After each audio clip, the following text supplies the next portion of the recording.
Thank you so much, Meg. Actually, they selected for height in my family, so I'm delighted to be here. I'm the director of the UNE Smart Region Incubator, and I want to acknowledge people in Parramatta as well, because Don Wright, who's the head of entrepreneurship at Western Sydney Uni, has been a fantastic colleague of mine for the last 8 years. So I'm delighted to share this session. This will be fun. This is about people. You will hear some amazing stories, and these are some of the bravest people I know. So I guess we're going to do a deep dive into that. But to kick us off, I'm going to invite Sally-Anne Williams to come and join us. Sally-Anne, as you know, is the CEO of Cicada Innovations, an extraordinary innovator herself. She's an advisor across all levels of government. And she will tell us a story, what the data tells us about who are the people who are leading innovation in this country. Sally-Anne. Thanks so much, Lou, and it's really great to be here. I had thought for a moment that I would be stuck in Sydney. I'm sorry, Parramatta, I love you, but it's really great to be in Armidale today. So I'm going to give you a bit of a lightning talk on entrepreneurs and deep tech. But first of all, I don't want to assume that anybody knows anything about Cicada Innovations. So show of hands, who knows anything about Cicada Innovations? Okay, so for those of you in Parramatta, that's probably less than 50% of the people in the room, and I'm going to assume at Parramatta, if you actually followed by prompts, that probably less than 50% of the people there too. So let me give you the quick download. Cicada Innovations this year is 25 years old. We are Australia's oldest and largest deep tech incubator. We build science and engineering businesses, and I'll come back to deep tech in a minute and how it connects to AgTech. We currently run 3 sites across Australia. So I joined as CEO almost 6 years ago. We had 1 site at South Everleigh. We now have 3 sites. We have the South Everleigh 9,000 square metre site. We have Juma Biomedical Incubator, which is housed inside of CSL's world brand new research facilities, global headquarters in Melbourne, and we have the Westmead Health Tech Hub. And we also run some of the largest commercialisation programs across the country in health, ag, space, generalised deep tech, you name it. But to give you an idea a little bit about our impact, we measure impact in quite a lot of ways. We're a for-purpose business. We measure it about the life cycle and how many companies we've incubated who have actually, and think about incubation exactly as you would in the ag sense, so housing something at the right temperature so it thrives and survives. We want them to all survive. We have an 85% survival rate. We've helped over 500 businesses through our incubation, thousands more in our commercialisation programs. We've helped them raise over 6.1 billion in capital. We've had 1.4 billion in exits. We've stopped counting jobs because the numbers start to get too fuzzy when you're an alumni, and we badger you for things and they're like, oh, I don't know, there was another 100 last year. And so it's a very fuzzy number, but it's in the thousands. And we've had some incredible founders that have gone on now to do their 2nd and 3rd and 4th business, and they actually teach back into our programs and mentor alongside the new founders, which is really great. So it's full life cycle. They've kind of gone out, they've grown up as babies, they've eventually moved out of home because we've kicked them out of the incubator for getting too big. And then they come back and support other companies or start again. We also run, we acquired a couple of years ago Australia's largest festival of deep tech called Tech 23. So how many people know about Tech 23?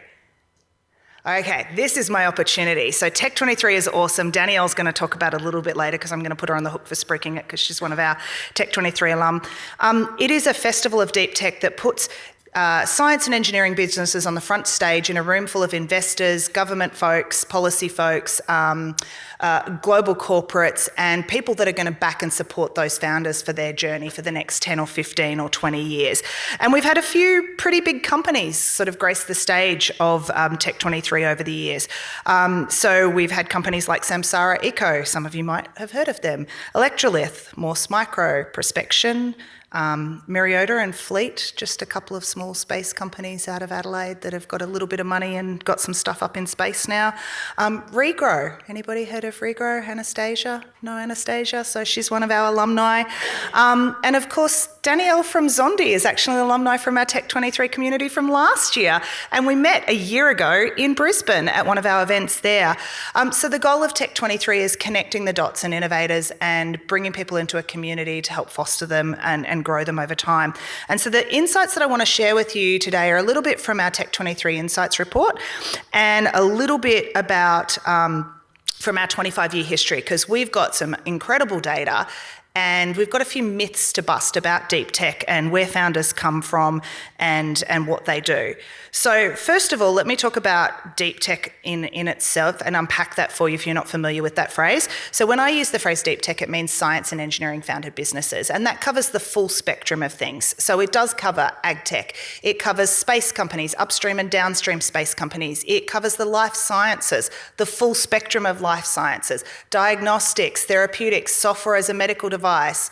What have I missed? Diagnostics, therapeutics, software. Oh, medical devices, of course. I can't forget them because we've got a lot of those in as our residents. It covers new materials companies. It covers quantum companies. It covers semiconductor companies. It covers companies that are using AI plus hardware to do really interesting things in a whole range of different markets. We've got robotics companies. All of those sort of examples that I've just mentioned are people that are actually inside of Cicada Innovations and being incubated with us right now. And also the emerging ones are coming through our commercialisation programs as well. And deep tech is really fundamentally important. And I know this is an absolute believer audience because you're focused on one of the verticals in deep tech that we care about as ag and food and how are we actually going to feed. It matters because how are we going to feed billions and billions of people into the future, right? How are we going to make sure that we're living lifestyles on a planet that can sustain us and actually give us a great lifestyle and we're not maybe having to worry about so much floods and droughts and all of those sorts of things, although maybe I don't want to be a pessimist, but we've got some work to do there. And deep tech, it really is, it's the hard stuff that people don't often see or touch as consumers, but it's the stuff that we really benefit from. It's the stuff where we're developing vaccines for people, it's where we're developing it for animals, we're doing things in plants, it's the things that actually help improve transport, it's the things that look at sustainable energy and new renewable energy sources. It's the stuff that matters, but it's not the stuff that we talk about every day because it's complex, it's hard, and it requires an entire system change. But the good news is when we looked at our report from last year, and so this is looking at data of 141 startups that applied to Tech 23 last year. Of that, it is growing. It is growing quite phenomenally. So 72% of all of the people that applied for Tech 23 last year were companies born in the last 5 years, which is a really big growth. We are seeing them emerge. And out of that 72%, what's really interesting is a large number of them have already started raising capital and becoming successful of that. We've also seen that in other reports, the Startup Muster, 20% of all Australian startups in the last survey that did are saying, I'm a deep tech startup, which is the first time that we're seeing that group as a category actually even show up in that report and show up as a sector that needs to be considered and needs to be considered in the context of the different needs that it has. But what's really interesting when we drill down to this, and one of my first jobs 6 years ago at Cicada was to do our 20-year economic impact report.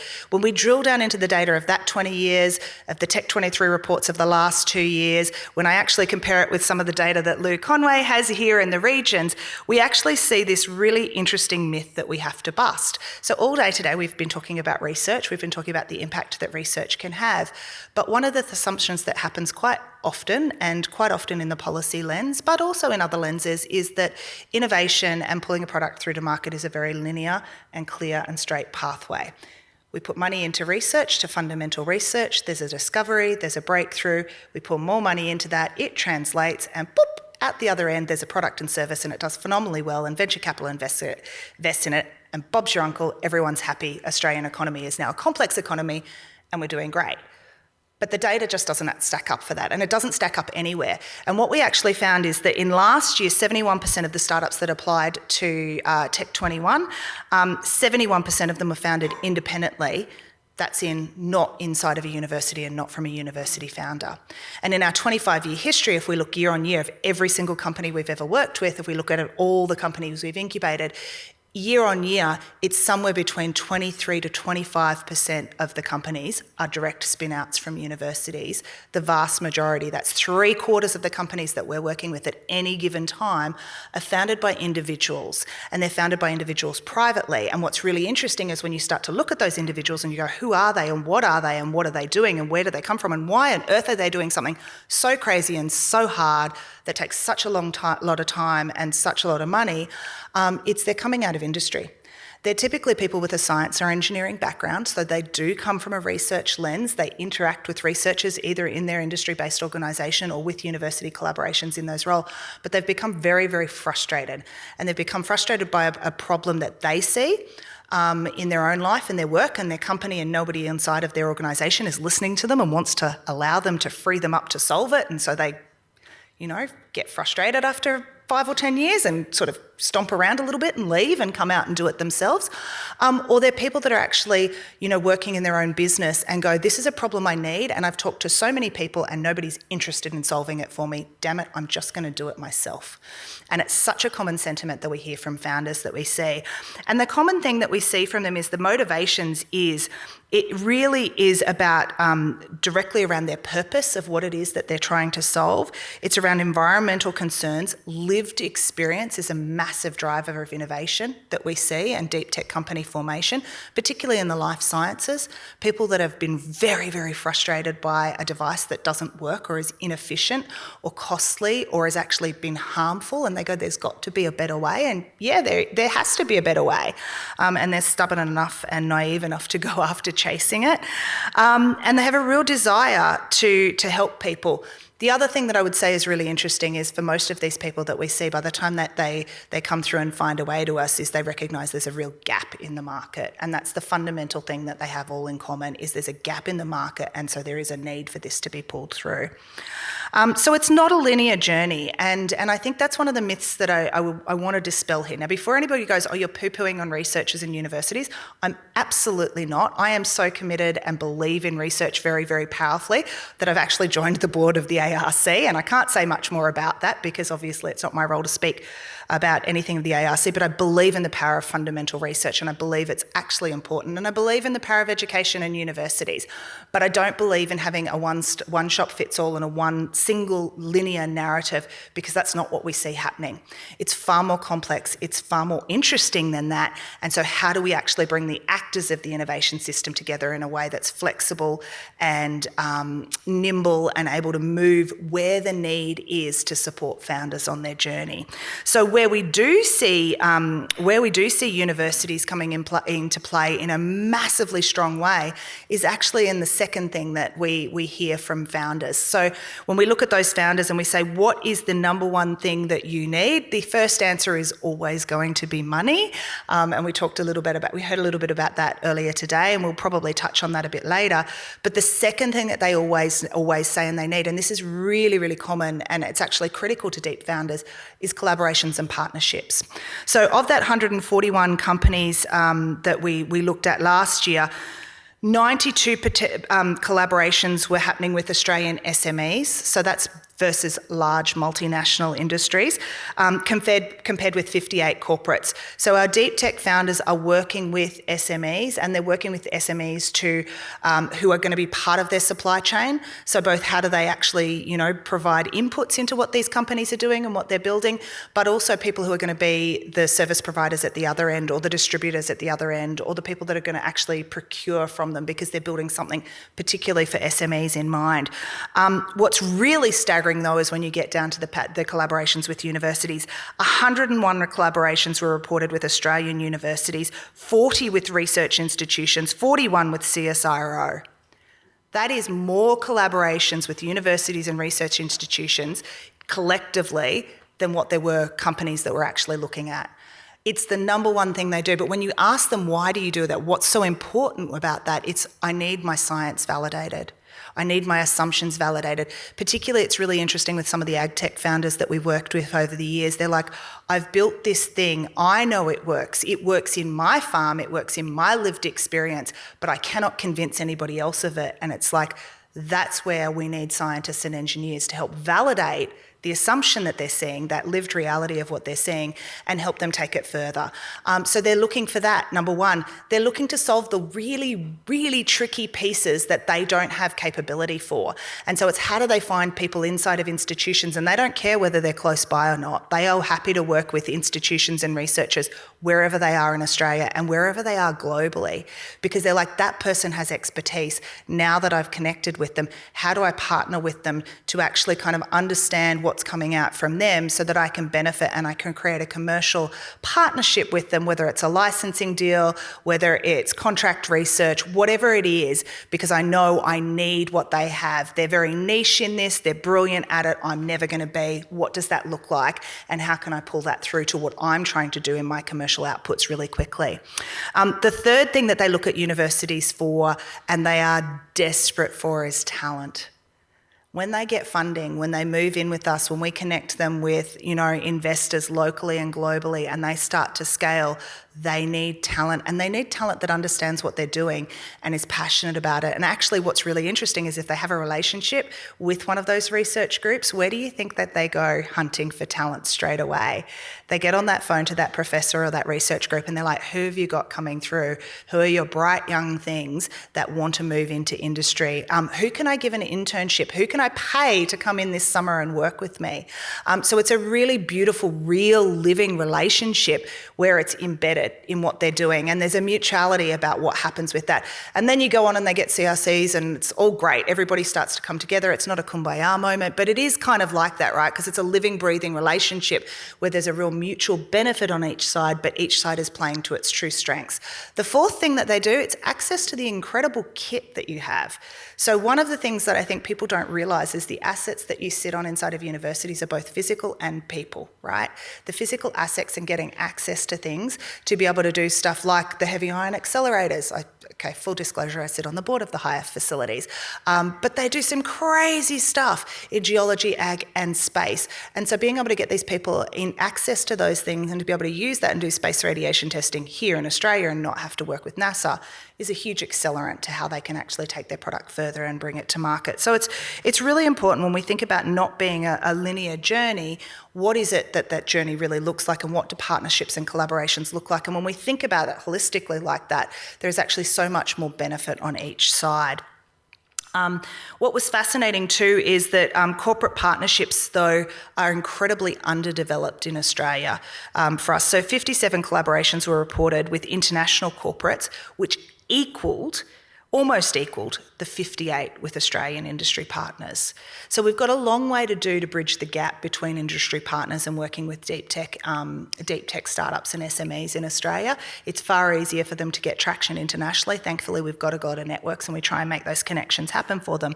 But there's a bit more work to do there, and I think if we can actually get the relationships right that they have with their university and research partners and the relationships that you have with multinationals and industry partners, we start to get something really kind of powerful happening there in terms of how do we actually get that win-win-win where everybody's winning from the outcome there.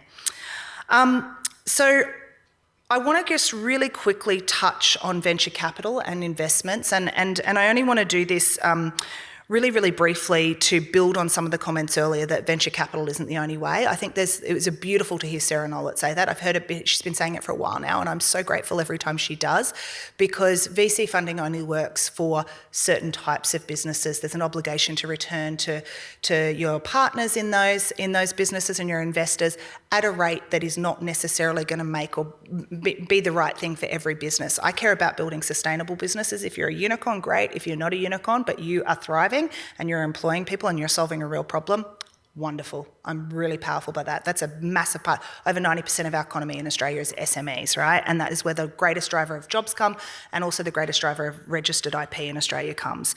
But funding gaps exist. So government grants are 38% of funding for our our deep tech ventures. Family and friends make up about 34%. Some accelerators, about 34%, but angel investment, 30%, are the most common source. In other markets, we would see, venture capital cycles matching that. We're not going to get anywhere close to that in Australia. It's 17% right now. What's really interesting, though, is that the angels and the role that they've been playing up until recently have been really stepping into that, because they have the ability to have patient capital and go for much longer than a fund's 10-year life cycle. The one thing, though, that is the really missing piece, and I think is a key thing to take away for any of you that are talking to any government department out there, this is not just something for DISA, this is not just something for Prime Ministers or Premiers to take note of, it's actually for DAF, it's for pretty much anybody else out there that has procurement or does procurement, which government does, is that government is could be the largest funder of deep tech in this country if they unlocked more than research grants and more than some of the other grants programs that we have through DISA, if they unlocked a procurement channel for deep tech companies.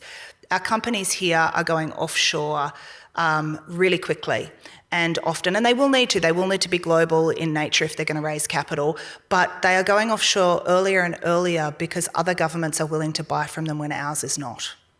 This is not a new problem, this is not a political statement, this is a multi-decadal problem. So the blame is equally slathered across the aisles in Canberra, right? In Cicada in Sydney in our office, every week we have a foreign government walking the halls looking to procure from companies there and looking to flip them up to move overseas. And that is not just America, that is Europe, that is Asia, it is absolutely accelerating. Year on year, it's been accelerating the last couple of years. And if they can't agree to get them to flip up and move over there, they're very happy to procure from them and be that first proof of concept, be the one that will help them shape their device, shape their solution, shape whatever it is, their service offering that they're building alongside of that physical piece of infrastructure or robotics or equipment. And they're happy to de-risk that for an advantage that they will then be the one that can secure all of that sort of that first iteration of devices and that first iteration of delivery.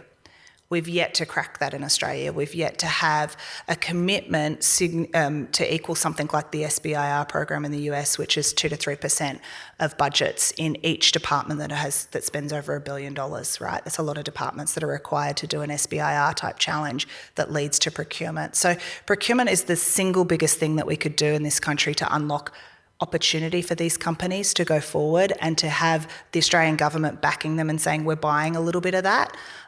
It actually, because what it does is it unlocks venture capital right after that. It unlocks other strategic investors that will come alongside, and it will help us actually not just buy Australian but build Australian as well. So it's something that we really need to think about. What's really interesting though in all of this, and what I'm not going to spend much time on, is talking about people themselves. The single biggest need that came through in every conversation and is in rising in consistency over time is the need for skilled employees in scaling deep tech businesses. And this is across the board. What's really interesting about this, it's not just university qualified, it's vet sector qualified folks. I've got a battery company, I've got a hydrogen company, and I've got 2 robotics companies in Sydney, and they all need electricians. One of them needs a plumber. They cannot, for life of them, hire a plumber. It's very expensive to hire plumbers. Plumbers make more than new graduates. It's crazy. So we actually need to think about this holistically and think about our workforce planning. And if they were trying to do what they're trying to do in the region, I can't even imagine how much more complex that would be. So when I think about skills and when I think about what it is that we need to build around these deep tech founders and around them, it's not just a community of people that are going to buy from them, that are going to invest in them, that are going to mentor them and coach them, and then, and be part of that support network. It's also the people that are going to be in the part of their pipeline to build their business in the future. And that includes our young people, but it also includes people who are of a more mature age that are looking to transition out. So I want to make sure that in this conversation we also kind of really realise that most of the founders that we're dealing with are in their 40s or older. My oldest founder is in his 70s that came to me and has a robotics AI company. And the people that are starting to move into these businesses, they're doing it for purpose, they're doing it for interest. And so how we actually look at skilling them and bringing them over into these opportunities, because that's the third accelerant that will actually help these deep tech companies grow. There's a lot more available on our website around this report. I do just want to highlight that. If you want to go onto cicadainnovations.com and you look up Tech 23, the Insight report is there. There's a huge amount of analysis in it. You can also go and find our 20-year economic analysis. That's a very big report. Everything that is in that report rings true for the R&D, especially strategic examination of R&D that's happening right now. The same questions are being asked, the same data is present, the same solutions are being offered up.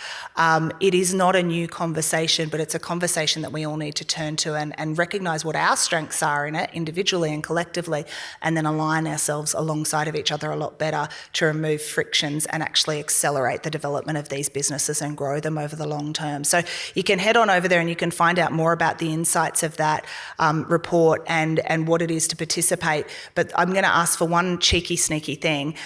You can also find out a little bit more about Tech 23.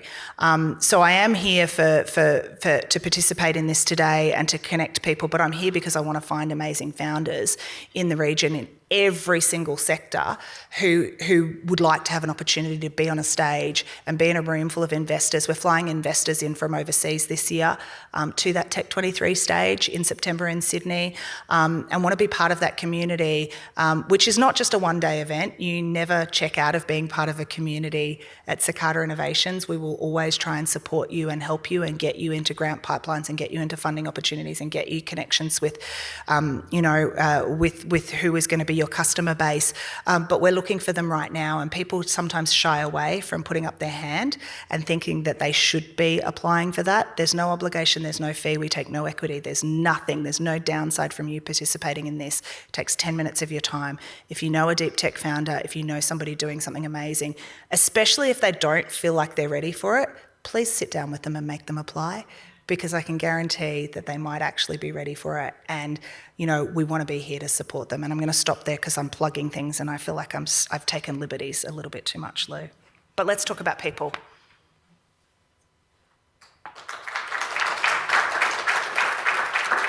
Thank you so much, Sally-Ann.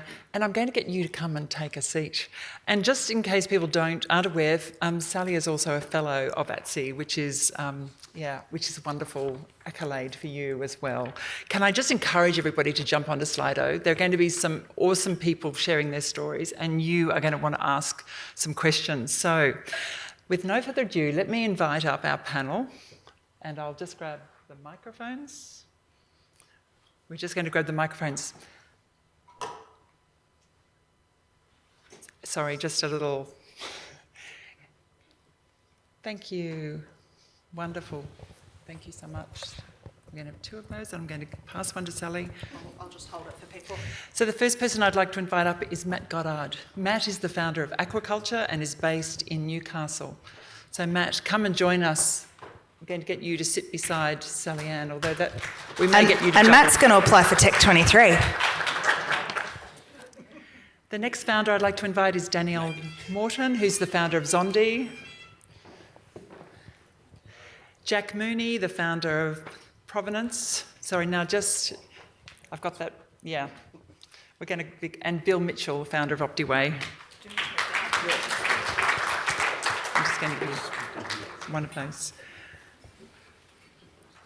So what we're going to do is we actually are going to kind of move through some questions about what problem are they solving, what's their why. We want to know their motivations, and we want to know the blocks that they've unlocked, because that's going to give us the clue about how we're going to grow more founders and more innovation for producers.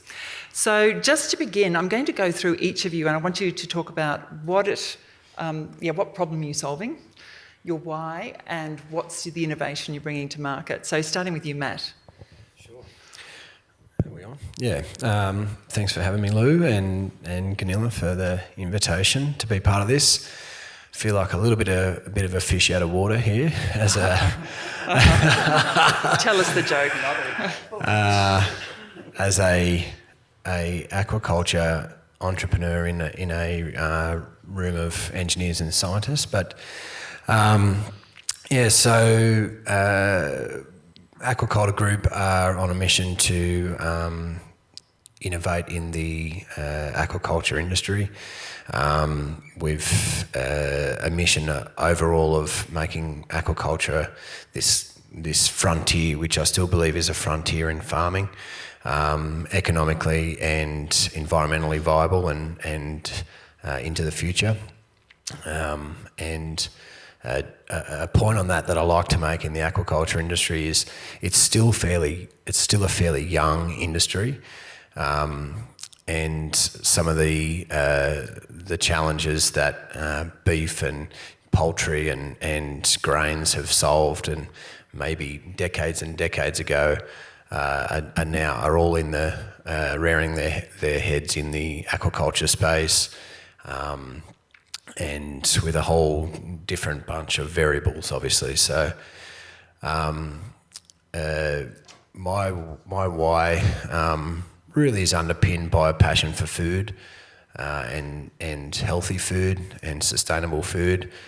The seafood space is one that's rapidly changing. In a fairly short period, the aquaculture industry is mobilised to produce now about 50% of the world's seafood, but it's still one of the places where we still take from the wild. So, and that's still a paradigm that's shifting in consumers. So, I do like to say we farm our lamb, our beef, our chicken, our broccoli, our rice, but we still take our seafood, and it's a when you put it that way, it brings light to this space that it is a frontier for farming, and because of the rapid growth in aquaculture and the somewhat rapid decline in wild fish stocks, the disruption to that space is happening at a fairly fast pace, and so that disruption brings about opportunity. And that's where we're looking to position ourselves in the industry as one of the disruptors in that space, or one of the companies in that space who are looking to solve challenges in the industry. So, yeah. That's a great intro. Thank you, Matt. And it's a very topical issue right now when we're all kind of looking at how do we grow fish at scale, and it's of great interest. Thank you. And okay. We do have. Oh, so that they can see all of you. Okay, get close. Right. great. So I do just a little bit further. I do just have to declare that our next three founders have all worked within the UNE Smart Region Incubator. So you know you're sitting in a region that has $6 billion worth of agriculture, New England Northwest. And we were super delighted when Danielle joined us as a founder. So Danielle, what problem are you solving at this point in time? Yeah, so thanks for having me. So I'm sure you're all aware we're in merino country. Armidale has some of the finest or ultra-fine wool in the world. And so the problem that I'm solving came from our friends and sitting around the kitchen table and talking, and they were asking for help in terms of determining the quality of their wool, and is it something that we could solve. And we were working in food testing at the time, and me being a problem solver and anything's possible, said sure, let me check it out. So 2 years on, that's where we are, and we're helping farmers actually ensure that they don't have to change their processes, they don't have to do anything differently, but they actually get more money for what they already produce. And we just connect really well with a lot of the farmers because we have similar values. They care about the land, food, the environment, and so being able to enable them to actually unlock further proceeds from something that they have grown so diligently all year round is really critical to them. And it's been an honour to be able to work alongside of them on their farms and actually dig deep into what it is that they need and then deliver the technology that enables them to do that. Can you just give us a sense of, are you somebody with a background in wool, and why have you come to this moment? So I don't have a background in wool. I actually have 2 children with autism and gut health issues, and so we were on a journey that was healing their gut, and it was amazing. Not at the time, it is now. But what we actually discovered is that by actually giving them nutrients, we were actually able to heal the gut-brain connection, and we now have 2 incredible children who are mainstream school, which was not on the cards when we first started. And then the epiphany moment, thanks to Lou, is I was sent to a course all the way over in Byron Bay and put into a competition where it actually enabled me to understand that the way that we grew our food would actually change the nutrients within the food. And all of a sudden, this epiphany moment of the fact that I was spending thousands of dollars on supplements could actually be reduced by giving the children regenerative agriculture food, because it would actually have all the nutrients that they need. And so that moment for me started us connecting farmers with families like ours in the autism gut community, and farmers straight away were saying, you need to authenticate our food. And I was one person. So I actually partnered with a research company in Germany, Fraunhofer, and they've spun out a startup that I work with. And so from that, we were able to work with technology that came out of pure research to look at food and the quality of that. And we even were able to partner with UNE subsequently with that technology.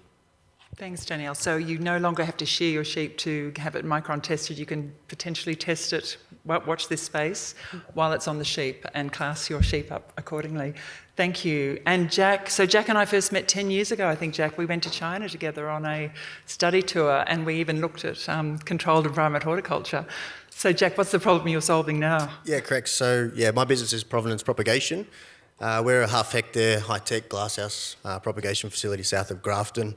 We grow up to about 2 million seedlings a year, predominantly tomatoes, cucumbers, capsicums, eggplant, and grafted watermelon. And the problem that we're solving is I was working in this industry for about 10 years, and many growers weren't able to find high-tech plant quality material in Australia. So sort of set about building a facility that is on the open market for growers to access plant material. So that was the problem, and that's the issue that we solve. And your why? Tell me your why. Why are you doing this? Yeah, I ask myself all the time why I do this.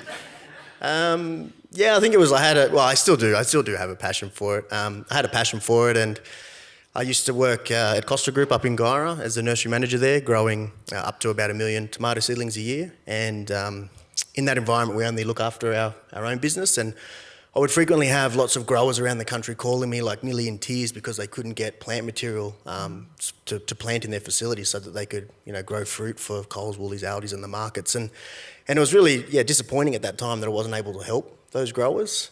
So then through the course of working internationally and doing research at UNE, identified a big gap in the market and then made a business case out of it. So that's why I did it, was to help growers. Yep. And Sally Ann taught me a phrase which is called the humble brag, right? And you've just heard a humble brag. And you're going to hear that again and again. But Jack has then built a major facility just south of Grafton. Can you just give a sense of this scale of that? And is nearly how you've done that. Yeah, so the trend for Australia was, if you look overseas, there are propagators and producers, and propagators will grow the young plant material for producers. But the trend in Australia over the last 20 years is that the major growers in the country, and there's sort of 4 or 5 if you look at the tomato sector, they've all invested in their own nursery propagation for their own material. And that's due to geographical limitations. Australia's just so large, and the major producers are really spread apart. Sorry, what was your question? Yeah, the scale of what you built. So the scale. So we're the largest independent propagator in Australia for like rockwool high-tech cultivation. So the substrate material we use is all from the Netherlands, and it's a unique, it looks like insulation, I guess. And so the big producers in glass all require that sort of material, which has its own technology that's involved with that. So we're the largest Australian independent propagator for those large growers. With a lot of automation. Yeah, correct. Like we invest very heavily in AgTech. We're not an AgTech company, but we use quite a lot of AgTech in just the general processes. And I really like Sally Ann's speech just before. Like it was, I feel like it was, you've summed me up my whole journey. So, yeah. You have both been, like, you've all been examples of exactly illustrating my point earlier. Normally I tell stories and I don't just talk data, but I was like, the stories are coming, and you've illustrated exactly what we live in. Yeah, when I heard Sally Ann, I'm like, I won't have to talk anymore. So she summed it up. So. Yep. So you actually have been the researcher and you have actually spun out a company. We might dig deep into that, but if there's something you want to say, I can tell you want to say something. No, I'm okay. Oh, really? And Bill, so the problem you've solved, because I think we've heard Ben kind of refer earlier to things that we actually need to know about livestock, like fitness, but tell us the problem you've solved and your why.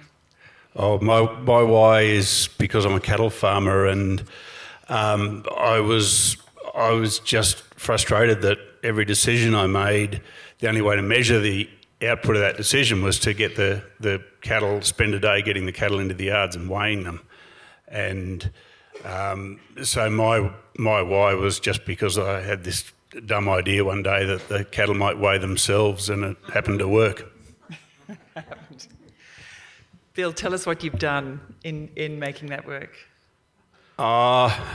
We've turned it into a business. It was a little drought project at first in 2019, and there was no real intention to want to start a business out of it. But we knew there was something there, and when we realised that it wasn't just saving that day's work getting the cattle into the yards and weighing them, it was actually the giving that daily weight information, that daily feedback on your decision, that decision support tool 365 days a year that could actually help you improve productivity. That was sort of another one of the key defining moments where we said, righto, well, there's really something in this, but of course then it was an idea, and ideas are worth nothing, so I didn't want to give it away, so I decided to build a business instead. Sally. I just wanted to, I love this, right? This is the example of the humble brag. Like, I had a problem, I just sort of tinkered around, I figured I'd give it a go, like absolute humble brag. Fundamentally, that's a really wicked challenge to solve, right? But the outputs are big, like the results of being able to do that and getting that time back and making decisions in real time every single day to drive the outcomes that you want, it's huge, right? So the humble brag is somebody else is just going to sit here and go, phenomenal what all four of these founders are doing, right? Like it's groundbreaking to think about it, and we don't celebrate this enough. But the observation I wanted to make is it's a really interesting one where you start with the problem and then go looking for how might I solve this versus I've got this thing, what's the problem I can solve with the thing? Right? It's a reverse order of what you're doing, and it's so fascinating when you hear people's journeys about how they do that. I'm going to stop because I'm pretty sure they've got some really interesting stories to unpack about how hard it's been. So that last humble brag is now a building and an entity that's manufacturing OptiWeigh for sheep and cattle here, and you're over the 1,000 mark. They've gone internationally, and actually we heard Sue McCluskey say that she saw one in Uruguay. So that was a beautiful introduction. That's a not so humble brag, but that's awesome. Yeah. And they're surviving the floods in Queensland at the moment as well. So I guess this is where, like, please feel free to kind of put questions in so that we can drill down. But we do want to know, I guess there's some questions around finance. We want to know the breakthrough moments. What was it like working with researchers? Would somebody like to jump in and say, what's the best research collaboration you've had? And we just feel like you can just feed this conversation. Jack wants to go. Great. I guess the way I got involved in this industry was through UNE and through Department of Environmental and Rural Science, able to link me with Costa Group. So in terms of research collaboration, I think a bit of a poster boy for it. It actually worked, but there's not many stories I think are like that. But yeah, through a lecturer linked me up with those guys there in the industry, and they had a huge problem with grafting in tomato plants. And I was able to do my honours project with my undergraduate to be able to solve that problem. And they went from sort of grafting around 40,000 plants a year and outsourcing that work to bringing it all in-house, building a 2.5 hectare nursery facility and getting upwards of nearly 1 million grafts a year, just sort of all on the back of the research that I did here and able to how to successfully graft tomato plants. So that was a success, but if I keep going on that, in my own business now, I see a real divide. Like I'd love to be able to link with undergraduates, and I've got 1,000 problems and I wish someone else would solve a few for me. So I think there's still a big need for that, and in Australia there's a big disconnect in that. And actually, you've all got research collaboration, so maybe, give us the push through. What could we do differently, or what have you learnt? Yeah, so I was lucky enough to do some contract research with UNE under Gal Winters at the microbiology lab here, and it was incredible because we were working with the industry, root vegetable industry, to detect disease in their plants or the roots, and the only way that we could get the farmers, who are all incredible scientists because they're running experiments every day, to understand the technology and actually believe in the technology, was to actually run that through a scientific process. And so we were also able to grow the ginger here in Armidale, would you believe, in the greenhouses. Normally there's no way it would grow here, it's too cold. It came all the way down. We bought it in foam boxes all the way down from the Yamundi area, and so partnering with the greenhouse and then the microbiology lab to then sample, test, agar plate, all of that. The scientific report that came off the back of that was able to prove the results that we were actually able to detect that disease with a smartphone application. It's not an app, but it's using the smartphone as the technology. And so without the UNE backing and that scientific report, we wouldn't have been able to do that. So it was a really good collaboration because all that equipment that UNE already has, we were able to access. There's no way we could have purchased that and run that project under that same budget. So it was fantastic collaboration. And you've got a collaboration with Fraunhofer in Germany, just so that people, which is the equivalent of our SARO for those who may not know. Correct. Yeah. Yeah, so I think I sort of skipped over the what we do part, so it might make a bit of sense to just pop that in there before I share on the research. But we started our journey inspired by a little recirculating aquaculture farm, Barramundi Farm in New South Wales, and pretty quickly, it took me 12 months, but 12 months of digging into the industry, not from the aquaculture industry myself. I do have a environmental science background and water science background, but I've seen the changes on the horizon for aquaculture as an industry, and seen that indoor farming was going to play a bigger role, and that to date it's largely been commercially unviable, certainly at scale. So that was the initial mission, was to solve some of that. And part of that process of solving all the little pieces in a recirculating aquaculture farm, internally there was something that myself and the team were trying to reconcile, which we were struggling to, which was the fish are in an unnatural state. We're growing fish in a tank. These fish belong in the ocean. And we were balancing that with the environmental upside of recirculating systems, and with the need to feed people and have food that's affordable. But the niggle became louder and louder, and particularly when we've seen that aquaculture, a large part of aquaculture is managing stress.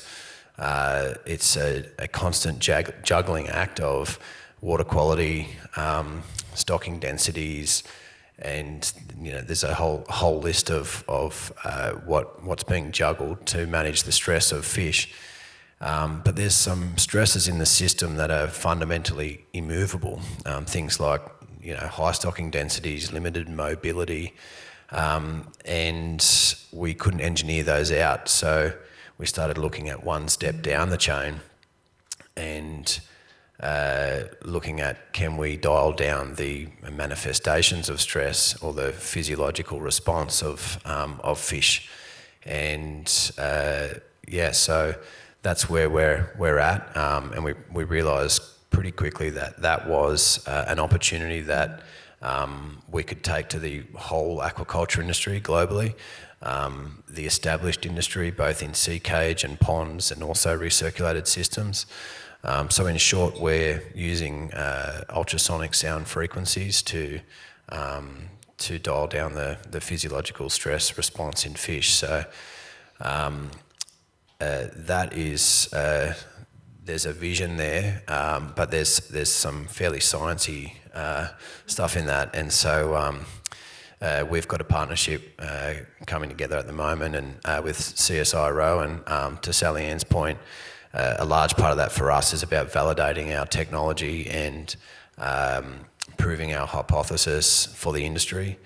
And something that was coming to me earlier as Sally Ann was talking is an old saying that you're never a prophet in your hometown, and to prove I feel that there is a lower threshold for an Australian startup to enter the US market than here in Australia, and I think it just comes back to that old saying. And as an Australian little startup that walks into a salmon farming company, the threshold is quite high to prove what you're doing is adding value. So that's where the CSIRO come in, and I also recognise that as an entrepreneur, the lens that I view life through, the perspective, is vastly different to a researcher, and this is something that stuck with me. The Latin root of the word entrepreneur is the one who's seen it first, and for me, it's not the one who invented it or the one who discovered it. It's the one who has the vision, the seeing, and what makes an entrepreneur, and it's the opposite of what makes a researcher. The researcher really has to put all of that to the side and let the data speak. So pretty quickly it was realised that we don't have that skill set, and that a partnership with the CSIRO is where the researchers live, and they've been able to bring some really quality people to the project, and inform exactly how to design that research piece. So yeah. Thank you, Matt. And I think we have we have people who are actually also the researchers. So Bill, we have a question for you around the methane, and I guess by developing the device and the algorithm of, two front feet standing on a weighing machine, you've actually started to research other animal characteristics. And so we do have a question for you as well, which is, tell us about the methane measurements and what other kind of connections you're discovering about livestock when you capture them in the paddock. What we did was realise, of course, that not only could we weigh the animals, but we had this kind of potentially an animal monitoring station, and of course one of the things that everybody is thinking about a lot is how can we measure the amount of methane that animals emit. So it's a really good example, I think, of where we've been able to form a partnership with another company, AgCent, who I think is part of Tech 23. She was on the photo up there anyway. And so I think that's a good example of where we've been able to bring a partnership together. And there's certainly been a lot of university involvement in that technology.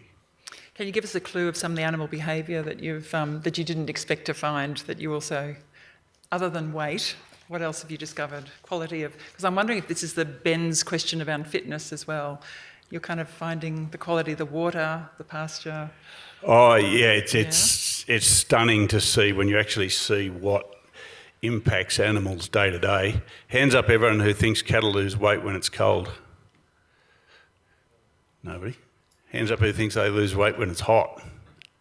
The heat kills them. They don't care. The cold doesn't worry them at all. Cattle on dams. I mean, traditionally farms have earth dams where the cattle drink from.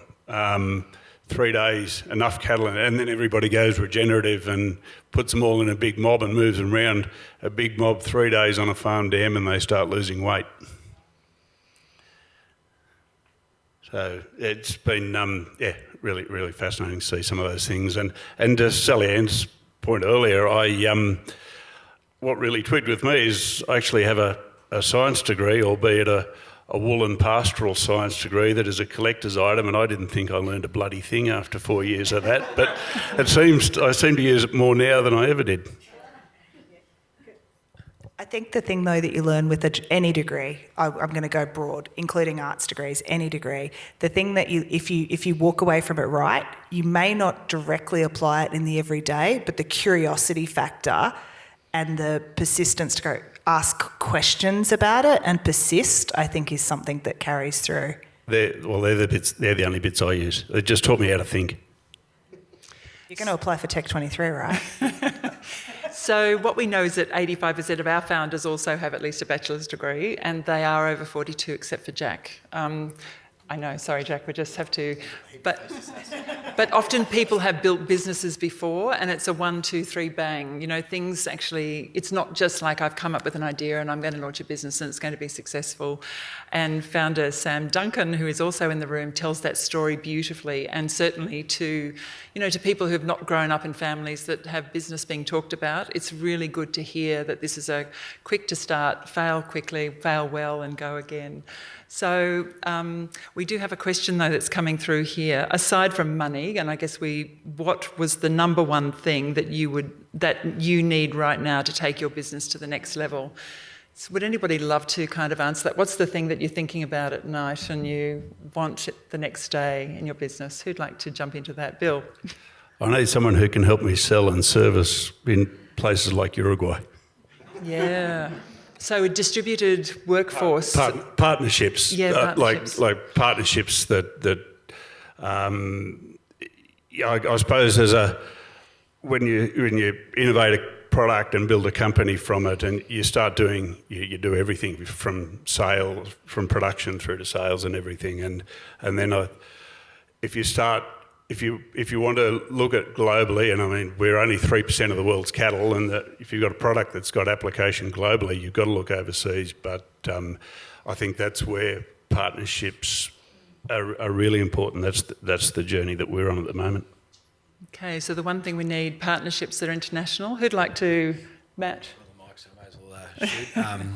Yeah, just and conscious of the audience, one of the things that is on our radar is having some more people around us who understand ultrasonic frequencies or EMF in mediums, so and how they behave in mediums. So that's on our horizon, and hopefully there's somebody in the audience or in Sydney that has a connection there or can fill that gap for us. I'm already thinking we've got a DPI trout hatchery just 50 k's east of here that, anyway. So just that thinking about, there's always somebody in the audience who might just have something you need. Danielle, are you going to answer that? What do you need right now to go to the next level? Yeah, so we have morphed into a hardware company, which was unexpected. And so there are a lot of unknowns every stage that we hit. We're looking to bring on more staff that are actually, hands-on electronics engineers, and we're slowly building that up from some local staff at the moment. But yeah, it's certainly going to be a it's going to be a big need as the company grows, is that we will have devices in market. They will come back to us, we're going to have to repair them, we're going to have to diagnose them, and that's just something that we're going to have to do with physical electronics engineers. So yeah, definitely people for us in that electronics engineer space here in Armidale. So we just need to encourage some people to move to Armidale. Yeah. Jack, what's your need? Did you say money, or we're not allowed to? No, we'll go to money in a second. Just money. I'll solve all the problems if I had the money. Access to capital is probably our biggest problem, but then the next one in terms of expanding. But then the next one is our biggest risk to our business is plant health, so pest and disease. And I don't really have the solution, but if there's some mechanisms in place that can make our business more resilient to the impacts of pest and disease, that would be really critical for us. Right now there's a really bad tomato virus in our industry called tomato brown rugose virus, and it's closed down some of our clients, big producers in the country and also competitors of ours. And so that's the biggest risk facing our business, and it's an ongoing risk. And I think we don't really have a good maybe industry approach on how to make businesses like ours resilient. If I name one example, whenever I do pathogen testing, I send it away to the Netherlands because I can't find a lab in Australia that will test. And same with our water samples. We send water samples for FERT testing to the Netherlands because we get quicker turnaround than we do with Australian labs. And just things like this, it's a bit of a shame. And then the next one that is a need for our business is good people coming through with skills that are eager to learn. I'm just trying to find the next me. I haven't found him or her. I haven't found him or her. Yeah. So good, skilled young people that are willing to learn, and that's sort of a big need for our business. Yeah. So there is a question here from a PhD student. Like, do you think in your companies you are making those opportunities for those research graduates? And how could we do that better? Yeah, so we've had 5 graduates go through our business, and we had one staff member who chose to come and work for us instead of go and do her PhD, and then was going to look to do her PhD in the future. So certainly really keen to hear from anyone that's interested in working in the startup space. And so I highly encourage yourself or anyone you know to go and speak to Nova. It's down in town, and there are lots of connections to the startup world, and we are constantly enabling opportunities for people who are still in their undergraduate, in their master's or PhD, and it's great for them to be able to see how we work, but it's also great for us to say, we've got this problem, is there a way that you think you could approach it? So we've so far had 5 people go through our company already. And Bill, you've got a number, in terms of how many employees you've got and how many, graduates. Yeah, we, I suppose we're about half and half, graduates and trades. Sally Ann, you again, if companies need trades, they need to move to the regions. We've been really lucky getting trades people, but we've also been able to pick up software engineers and hardware engineers, and then quite a few graduates in the sort of support and customer area. So having a relationship with it, or just being in the same town and speaking to people within a university and getting to know is really valuable. And I'd recommend anyone who's doing anything techie to be in a town that has got a regional university. Can I just say to everybody, or to the person that asked that question, or anybody online that's and here that's thinking about that, I'd just really encourage you, regardless of what you've studied or what your research area is in, is think a little bit more laterally, because your skills are more transferable. So often if you're looking for something that is exactly in the very specific area of your research, you might not find that in the town that you're living in exactly, right? But the skill sets that you have to start thinking about what are your transferable skills and how can they be applied in adjacencies. And it might be adjacent to ag. Like, I'm sitting here listening to all these needs going, oh my God, I've got half a dozen introductions to people that are not in the sector that you're in, but have solutions or are working in those sorts of areas. And I think again, when we think about deep tech and we think about the problems that we're trying to solve, what's really interesting, this is an AgTech or an ag event, right? We're talking about agriculture, and yet we're talking about hardware, software, we're talking about sales and servicing, we're talking about trades, we're talking about a whole bunch of different skill sets of people who aren't in this room because they wouldn't identify that they fit that. So there's a real myth about this linear sort of disciplined, siloed focus of the way that we think about things, and getting a little bit more broader than that, I think, which would just enable so much more opportunity for people, and that's what gets me really excited. So there are some questions coming through on what is the business model. So we might just quickly whip through so you can see what kind of fundraising approach each of you has taken. Bill, do you want to kick that off? Because I know, Well, we've been very lucky in that we've been able to self-fund, mostly through sales, and sell a unit and make another one, and grow that way. We have a bit of a varied funding model for our initial build. We received a fairly large government grant for job creation, so that was part of it. A little bit of bootstrapping. We have one private equity investor in our business as well. A little bit of supplier finance as well, if we call it like that. so a little bit of a varied model. Yeah. Managing all those finance is complex too. Like it's a skill set when you've studied, that kind of rural science background. You talked about that, Danielle. So we've had a mix. We've been lucky enough to have angel investors, and they've been incredibly supportive, very patient and very understanding of the challenges that we face, because most of them have either run their own business or their own startups in the past. We do have a small amount of venture capital, and we were lucky enough to get the Boosting Female Founders grant as well from the government. So the mix of that has been really instrumental in keeping us reaching the point that we are now, and we're about to commercialise and go to market. Yeah, so we've been fortunate enough to have a number of great investors back us pretty much from the start. Some angel investors and also a leading investor, which I suppose you'd probably call more of a venture capital style investor. So they've been patient with the pivots, and I think going forward, we are not looking to create. We're looking to create change and we're bringing something that's quite novel. And the opportunity for us is global industry. That's is a significant opportunity. So once we can unlock that, I believe that more funding opportunities will come online with that. So yeah. So Matt, while you've just got the phone, can I just ask you, there's a question here about where did the idea of the ultrasonics that would calm fish come from? Can you just... Yeah, sure.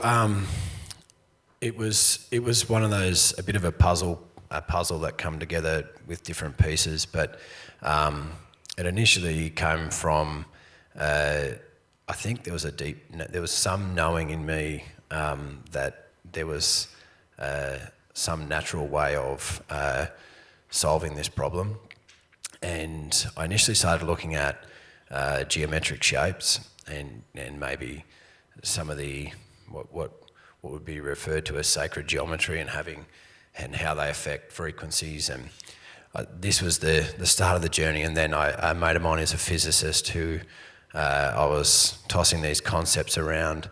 And one of the challenges in a cohort of fish, particularly barramundi, which we were working with at the time, was in a cohort of fish you get the bell curve distribution of fish, and you get a few alphas, the vast majority of the cohort, and then some runts. And in barramundi, that in the wild they don't hang out with the big guys, so the big guys were constantly dominating the large majority of the cohort. So this is where we started looking at different things to try and separate in a natural way those alphas from the rest of the bunch. And the concept kept growing on me, and I have some Indigenous heritage, and was fortunate enough to receive some knowledge through that channel.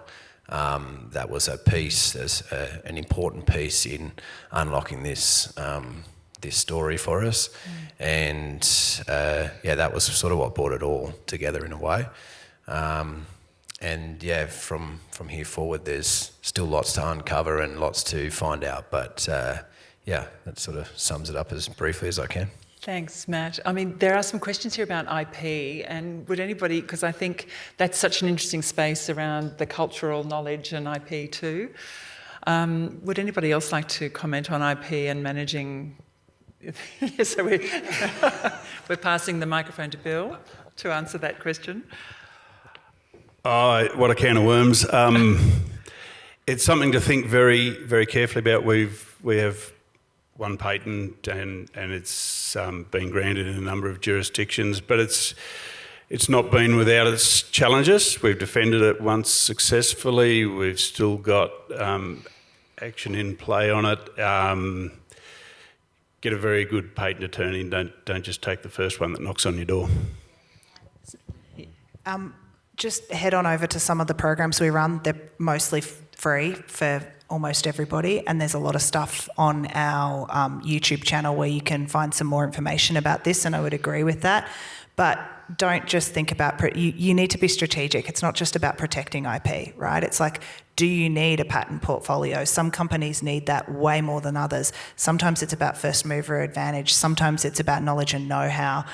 Sometimes it's actually more important to secure supply chain. It depends on your business.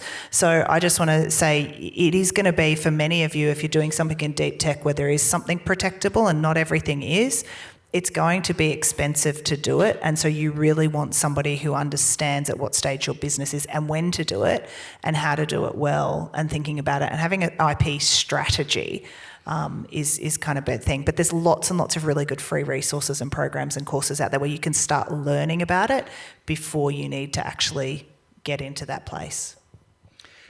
There are about 10 questions floating, and we're getting close to the end. There's a question here about social media, and I think we'll pick that one out because what you're seeing is founders who are building by day and probably doing social media by night. And I mean, we could all help them to uplift that profile. But does anybody want to talk about Jack, you've got an amazing social media presence. Tell us how you're managing it behind the scenes. I hate social media so badly. Yeah, we have a lady that manages it for us out of the Philippines. So she works only for our company and manages it. I recognise that it's important for our business to connect with our clients so that we can tell a story about what we're doing, about the journey we're going on. And I can't recall the number of times I've gone to events or I've gone to visit a customer and they say, "Oh, it's amazing what I saw on LinkedIn and it was great that you did that." And I'm like, I didn't know that we were telling people about that. But so yeah, I personally don't really like it, but I think it's so important for our company. So yeah. Can I get really specific for people if you're thinking about this? It's about the platform, and just don't bother with anything other than LinkedIn. Honestly, if you're a deep tech business, you can do all of the other things, but you'll be wasting your time and energy if you're not direct to consumer. LinkedIn is where you want to be, and it's a great format. And we've got data on this for Cicada Innovations. We have to do a lot of channels for programs that we do, and I'm totally telling you all of our secret sauce.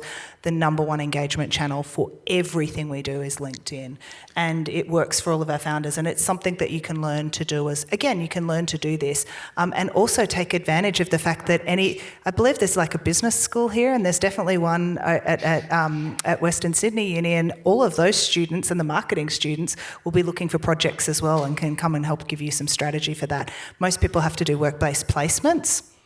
Really great. We've had some phenomenal interns come in and do our social media strategy and help us out with that. So we're looking for that wave. But in the meantime, Bill, your social media is you.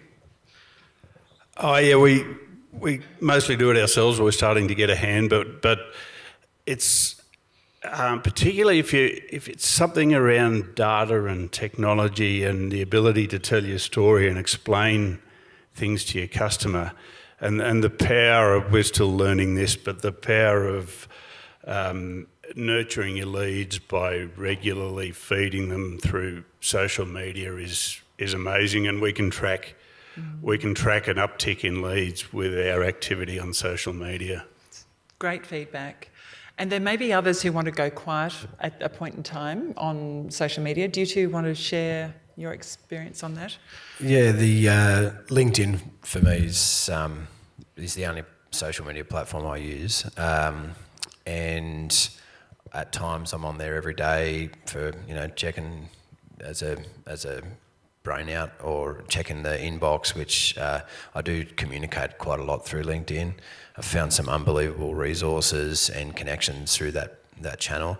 And then at other times I might not be on there for a month. So the one thing I found with LinkedIn, for us really, we're not going to reach our customers through LinkedIn, but we may be able to find the right people within the organisation that we can reach out to, or at least scope and understand who's who in the zoo. But for me, as a platform to share your story, there's nothing better on LinkedIn than I find as just being your authentic self. LinkedIn, for me, there's generally most people put a filter across what they do and say on LinkedIn because it's seen as a professional platform, and it makes for a pretty boring news feed. So I just noted in myself that if I authentically me on LinkedIn, it has a super high resonance with people because 95% of people on LinkedIn are not that authentic. So, well, they're not representing themselves authentically. So, I found that was a handy key in utilising that platform better. So yeah. Great. Danielle, did you want to share? Yeah, so we had our technology being completed by another team, and then I was heavily into the commercialisation and social media side of things in the rest of the business. And then we had a situation where we needed to flip that and we needed to bring the technology development in-house. And so at that point in time, we actually did go quiet on social media, and we had to really focus on actually delivering. And the reason for that for us was that farmers were starting to say, well, that's great that you've posted this information, it's really informative, but we just want the device.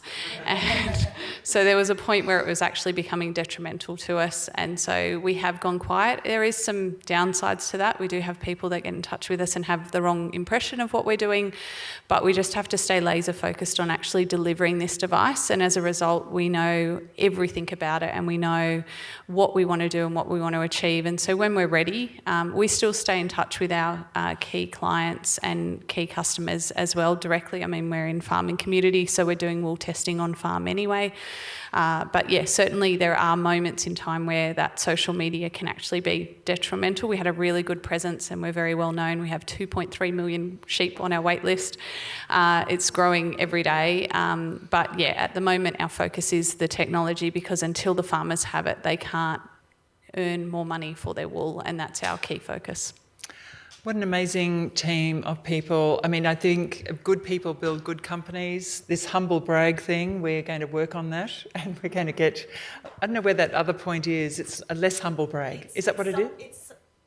The humble brag is to counteract Australians not feeling comfortable with going, hey, look at me, I did something great. Generally when somebody gets up and goes, oh, I've done something amazing, they actually haven't. I hate to say it, but it's true, right?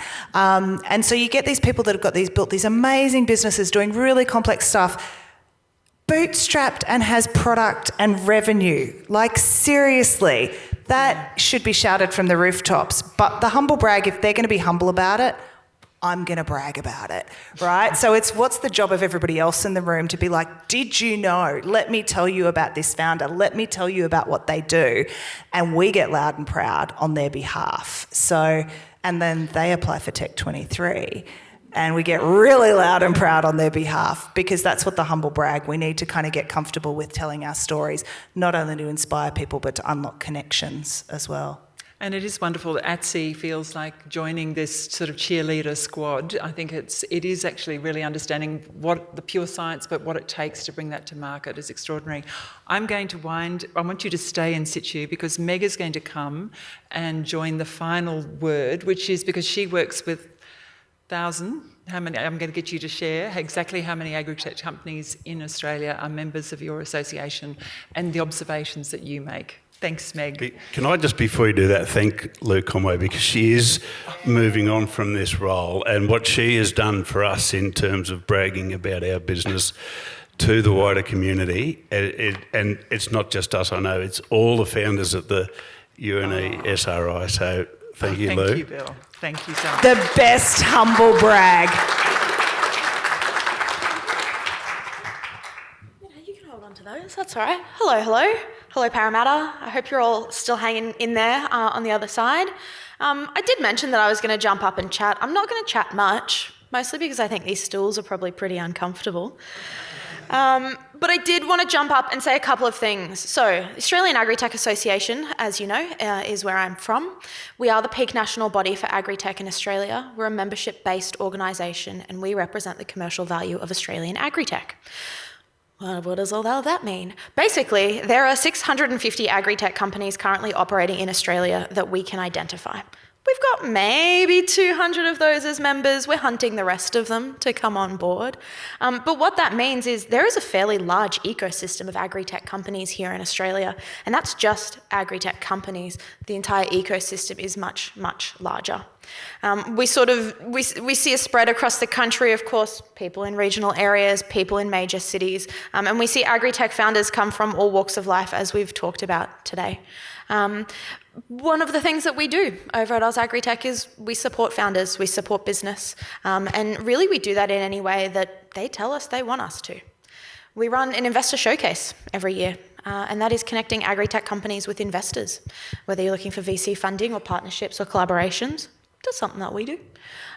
We also have an incredible awards gala every year. This will be our 3rd year running. And I'm lucky enough to be standing next to the AgriTech of the Year 2024, Mr. Bill Mitchell from Optiway. Again, we need other people to brag for us, right? Really, that was all I wanted to jump up and talk about. You can find out a whole lot of information about AgriTech online. You can find out about the events that we run online, how to become a member online.